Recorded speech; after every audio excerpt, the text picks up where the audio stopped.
So to start with, Juliette asked me to do two things. The first was to apologise that she couldn't be here in person. She was taken ill at the weekend, so I'm afraid couldn't make it. So she asked me to apologise, and she asked me to tell you the story that she intended to tell about our work in the DR Congo. Whoops. Let's have the privilege of being the director of the CCDC. We're a community organisation. We're a not-for-profit charity, a research institution with 60 staff located in Cambridge in the UK and co-located with the Protein Data Bank at Rutgers in the US. And we have three main activities. We're a research organisation. We have 35 PhD-level structural chemists. We write software to allow people to exploit the results of crystallographers, and we're entrusted with sharing the world's output of small molecule crystal structures. Now, crystallography is a very, very special discipline in its attitude to data sharing. So the results of every published crystal structure of an organic and an organometallic molecule are available to anyone in the world to look at any time. Every single structure that has ever been published is available to the entire planet.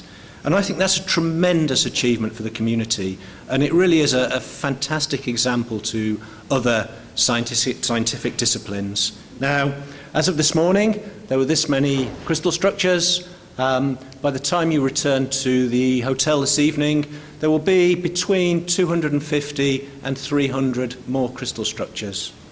In May last year, in one single day, 1,002 crystal structures were entered into the database. It's a terrific, terrific number. And I'm going to talk about how we can use these crystal structures, how we can use your output to help in research and in education.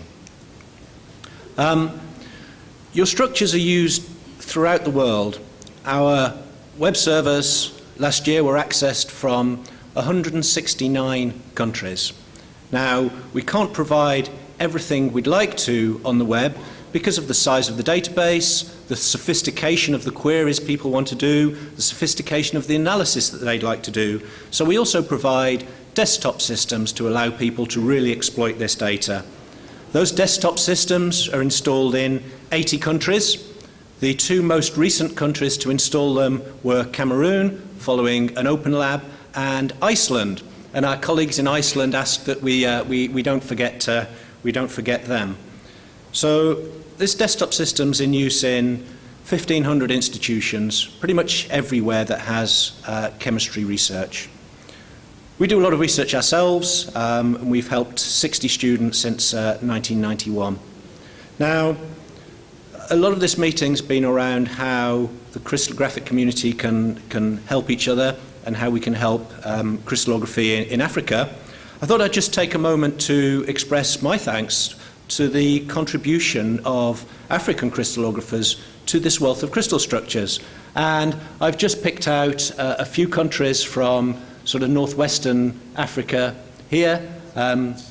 Many delegates in the room will have been responsible for some of these crystal structures. You'll be able to pick yourself out on these maps and give yourself a pat on the back. Tunisians are currently in the lead, and it would be lovely to see some of these other countries catch up in terms of crystal structure determinations. These picture on the right here are the hotspots of crystallographic activity as determined by activity relating to the CSD. As well as underpinning a huge amount of research, crystal structures play a tremendous role in education, partly because they're experimental. It allows students to learn about errors and real science, but mainly because chemistry is fundamentally a three-dimensional science, and the understanding of three-dimensional molecules really helps the learning of crystallography.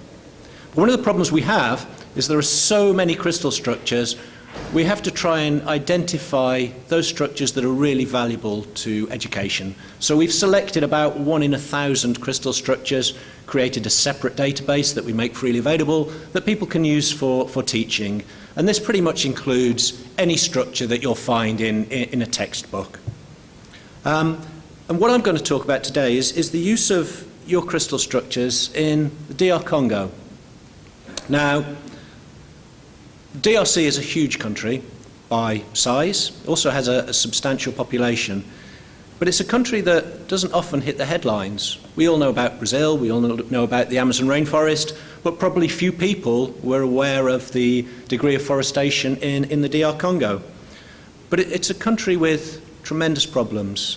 I first visited what was then Zaire back in 1992. And I have to say, since then, the DR Congo has struggled to develop.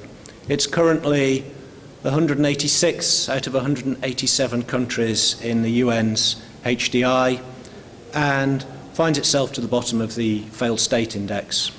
Now, when we arrived for our first visit for this current collaboration, we were treated to a slap-up lunch, and Juliette and I were taken out to lunch at a restaurant overlooking the Congo River by university officials, the VC, government officials, and we had a lovely lunch. But the soundtrack to that lunch was a gentle tapping noise in the distance. And that tapping noise was little kids sitting on the edge of the Congo River, breaking rocks by hand, and they'd start with large rocks, make a pile, the next pile along would be slightly smaller rocks, and another child would break those rocks.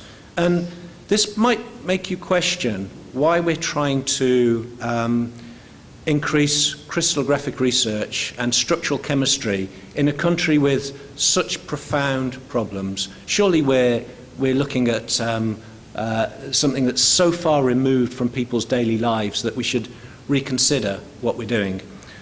But there are two reasons not to do that. And these pictures really capture those two reasons. So the first one is a picture that I took of a walking fig tree. Now, these are incredible creatures. So the trees grow, and they put down shoots from their branches that go into the ground. The original tree dies off, and a new tree pops up from those branches, and it continues to do that. And this tree is now over 1 kilometre from where it started off. It's walked across the jungle by about 1 kilometre and regrown. And it exemplifies the huge biodiversity that the Congo is blessed with. This other stuff is coltan. Now, if you take your mobile phone out now and go to Google, type get structures, CSD, a little web page will come up, and you can look at your favourite crystal structure and whiz it around and have a nice time. But you're only able to do that because of coltan. And most of the world's coltan comes from the Congo. Coltan contains niobium and tantalum. And tantalum's absolutely vital for small electronic devices. It's used in tantalum capacitors. And we're all carrying around a little bit of the Congo every day. Now, coltan's massively mined in the Congo. It's primarily mined by Chinese companies. They have huge coltan mines. They send it to the coast and ship it overseas for processing. And the reason they do that is there's no science base in the Congo to exploit coltan. So all the value is added to coltan once it's left the DRC. Now, what we'd like to do is to increase the science base in the DRC so the DRC themselves can benefit from the coltan that they actually have. And the techniques that we really need to exploit coltan are really structural chemistry. Now, Now, the DRC themselves are really trying to do something about this. They do have a university system. It has a very, very modest degree of investment, and most of the funding comes from students themselves. Usually they have full-time jobs. Often they'll travel for several hours to get to a university. But there are university facilities in the Congo, and we've been working with the University of Kinshasa in particular. Now, we joined a collaboration and a relationship that was already really well established by Luc van Meerveld, who's been here and who you've heard from. And back in 2007, if we could help on an initiative using computers to help teach science, So we did. It was part funded by Delphi, which was an organisation set up to achieve some of the UN's Millennium Goals. And we were helped in our work by the Humanitarian Centre, which is a collaboration of charitable organisations in the Cambridge area. And this was a really successful initiative. So computer-based science teaching has been established in Kinshasa, and it's now fairly widely used in scientific education in the DRC. Building on from that, we started to do some more advanced level training in the DRC, and we visited Kinshasa on a number of occasions, explaining how we can use crystal structures to teach chemistry, to teach drug discovery, and a lot of what we did was a sort of training the trainers type exercise. So we were teaching people how to teach chemistry, how to teach science using computers. And this was all really very successful, and things were ticking along really very, very nicely until 2014. And 2014 was announced as the International Year of Crystallography. And Juliette, who ran this program for us at the time, said that, you know, this is the International Year of Chemistry, of Crystallography. Surely we can do something a little more. Perhaps we can do something a little longer lasting and something even more meaningful. So we had some discussions about how to respond to the International Year. And Juliette suggested that we start a formal scholarship program in Kinshasa, and she inquired how to do this and discovered that for $500 we could fully fund a master's student at the University of Kinshasa. For $1,000 per year we could fully fund a PhD student at the University of Kinshasa. So that's what we've been doing. We've set up this program. When this master's student has finished, another master's student will take over. When this PhD student is finished, another PhD student will take over.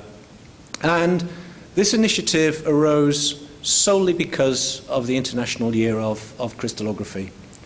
We've carried on doing our visits to the DRC, and we fund these students to visit us in the UK and to attend various conferences. And in a couple of slides, you'll see some names that you recognise.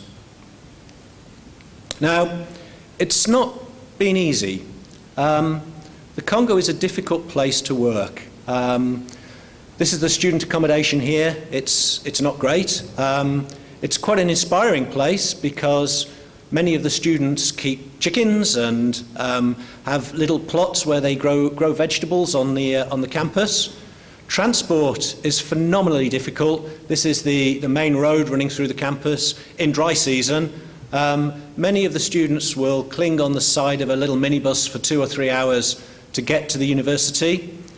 The accommodation that we stay in is the best. There's a campus guest house, usually has electricity. On one occasion we had running water, but it's not a great place to be. The facilities are really, really limited. We quickly learnt that desktop machines were of little value in the DRC because of the electricity supply. We quickly learnt that it was important to be able to present using a blackboard because the projector may not be there or may not work and the like. And life's really quite hard, but it is getting much better. So the university now has an electricity generator. But one of the things that really, really hampers the university is internet access. So there is an African initiative to wire up the DRC, but that's really something that makes research there very, very difficult, is the unreliability of the internet. There are also some cultural difficulties. So there's a strong tradition of oral communication in the DRC rather than written communication. So often you'll feel that people really aren't taking any notice. Students will come and go as they please, but then you realise they all have jobs and they've all been travelling hours to get there and to go. So it's a very unusual place to be. We're often filmed with huge, great video cameras pointing right at your face. So it's a challenging environment, but actually the programme has really been quite successful. So This is the first master's student, Albers, and Albert's been looking at interaction geometries and energies of selenium. He's been comparing interactions like this with carbonyls, with interactions like this with sulfur, interactions like this with selenium. And Albert's project's gone really well. He's been looking at all of the crystal structures containing seleniums in these types of groups, been doing extensive calculations based on these systems, and Albert's first manuscript is now in preparation. He's busy writing it up. We hope to send it to an IUCR journal, and Albers will be publishing some real science. This isn't token chemistry, this is a real contribution to the scientific literature. Dede has been doing incredibly well as well. Dede's looking at the geometry of interactions involving selenium, which really hasn't been looked at in this depth at all. Dede's just about to submit a paper where he's done extensive calculations on all of the crystal structures involving selenium, and he's particularly interested in sigma hole comparison of selenium to oxygen to sulfur. And again, this is real science. This is publishable quality science. Now, I don't know what Albers or what Dede will do when they've finished their masters and their PhD. They may be teachers, they may stay in academia, they may be pharmacists, they may train to be medics, or they may start an analytical chemistry lab where they can start to look at the composition of the ores that are being extracted and exported from the Congo. Or they may join the natural products group there and start to see some of the biological resources that the Congo are sitting on. And I think these types of initiatives can really help. So it might seem that we're perhaps a little bit removed from the world's problems, but really I don't think we are. Now, today we have lots of delegates from Morocco, we have delegates from UNESCO, delegates from the IUCR. And I'm hoping that everyone that was involved in securing the International Year of Crystallography, everyone that was involved in making that happen and running the International Year, is sitting there feeling immensely proud of what they've achieved, because this really has made a difference and really will make a difference in the future to all sorts of people. And eventually, I hope that this will trickle down to those little kids sitting next to the river breaking rocks. So on behalf of those little kids, I just want to thank you guys for making the International Year of Crystallography happen. This alone makes it an absolutely tremendous success, so thank you.